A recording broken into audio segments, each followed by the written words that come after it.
নিষিদ্ধ ছাত্রলীগ যুবলীগকে অবৈধ অর্থ সহায়তা, স্বর্ণ চোরা কারবারি গ্রেফতার, এলাকায় মিষ্টি বিতরণ।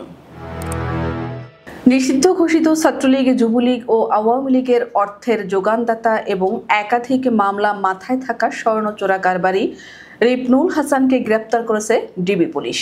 বুধবার সন্ধ্যায় রাজধানীর তাঁতীবাজারে নিজের গহনা কারখানা থেকে তাকে আটক করা হয়। চুয়াডাঙ্গার দৌলতদিয়ার গ্রামের বাসিন্দা রিপনুলের বিরুদ্ধে পল্টন থানায় দায়েরকৃত 4টি মামলায় হত্যা, রাষ্ট্রবিরোধী তৎপরতা এবং সহিংসতার অভিযোগ রয়েছে। স্বর্ণ চোরাচালান ও অবৈধ ব্যবসার মাধ্যমে তিনি বিপুল অর্থের মালিক হয়েছেন। মোবাইল ব্যাংকিং, নগদ ও সিম্ফনি ফোন কোম্পানির স্থানীয় পরিবেশক হিসেবেও কাজ করতেন তিনি। তার গ্রেফতারে বুধবার রাতে চুয়াডাঙ্গায় স্থানীয়দের মধ্যে আনন্দ ছড়িয়ে পড়ে। শহীদ হাসান চত্বরে মিষ্টি বিতরণ করে তারা অভিযোগ করেন, রিপন মাদক ও অস্ত্র ব্যবসার সাথেও জড়িত ছিলেন এবং বহু তরুণকে বিপথে নিয়েছেন। এদিকে বাংলাদেশ জুয়েলার্স অ্যাসোসিয়েশন এক বিবৃতিতে রিপনের গ্রেফতারকে হয়রানি দাবি করে তার মুক্তি দাবি করেছে এবং অনির্দিষ্টকালের জন্য দেশের জুয়েলারি দোকান বন্ধ রাখার ঘোষণা দিয়েছে। তবে চুয়াডাঙ্গার ব্যবসায়ীরা জানিয়েছেন, স্থানীয়ভাবে এই কর্মসূচিতে তারা অংশ নেবেন না। প্রসঙ্গত, রাজধানী সহ সারা দেশে রাজনৈতিক নেতাদের হত্যার মাধ্যমে পরিস্থিতি অস্থিতিশীল করার পরিকল্পনা ছিল সুব্রত বাইন ও তার বাহিনীর।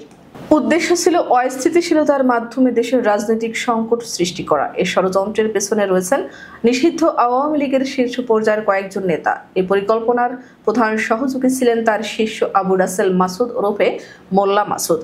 পরিকল্পনা বাস্তবায়ন করতে এরই মধ্যে হুন্ডির মাধ্যমে প্রতিবেশী একটি দেশ থেকে মোটা অঙ্কের অর্থ পাঠানো হয় তাদের বাহিনীর কাছে। ওই অর্থ দিয়ে বিভিন্ন এলাকায় শুটার ও কিলারদের সংগঠিত করছিল সুব্রত বাইন বাহিনী। মঙ্গলবার রাতে হাতিরঝিল থানায় হস্তান্তরের পর গোয়েন্দা হেফাজতে তাদের জিজ্ঞাসাবাদে বেরিয়ে আসে এমন চাঞ্চল্যকর তথ্য। তদন্ত সংশ্লিষ্ট সূত্রে এসব তথ্য জানা গেছে। এদিকে সুব্রত বাইন ও মোল্লা মাসুদের কাছ থেকে প্রাথমিকভাবে কি তথ্য পাওয়া গেল জানতে চাইলে গোয়েন্দা পুলিশের রমনা জোনের অতিরিক্ত উপপুলিশ কমিশনার মোহাম্মদ ইলিয়াস কবির বলেন, জিজ্ঞাসাবাদে তাদের কাছ থেকে রোমহর্ষক তথ্য পাওয়া গেছে। অস্ত্র, গুলি ও টাকার উৎস জানার চেষ্টা চলছে। এলাকা ভিত্তিক তাদের সদস্যদের সম্পর্কে একটা ধারণা পাওয়া গেছে। ওইসব তথ্য যাচাই বাছাই করা হচ্ছে।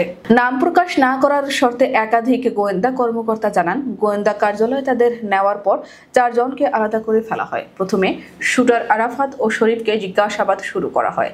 এক পর্যায়ে তাদের কাছ থেকে অস্ত্র ও গুলির বিষয়ে তথ্য বেরিয়ে আসে। ওই অস্ত্রগুলো মগবাজার, শাহবাগ, গুলশান ও বাড্ডা এলাকার সন্ত্রাসীদের হাতে পৌঁছে দেওয়ার পরিকল্পনা ছিল।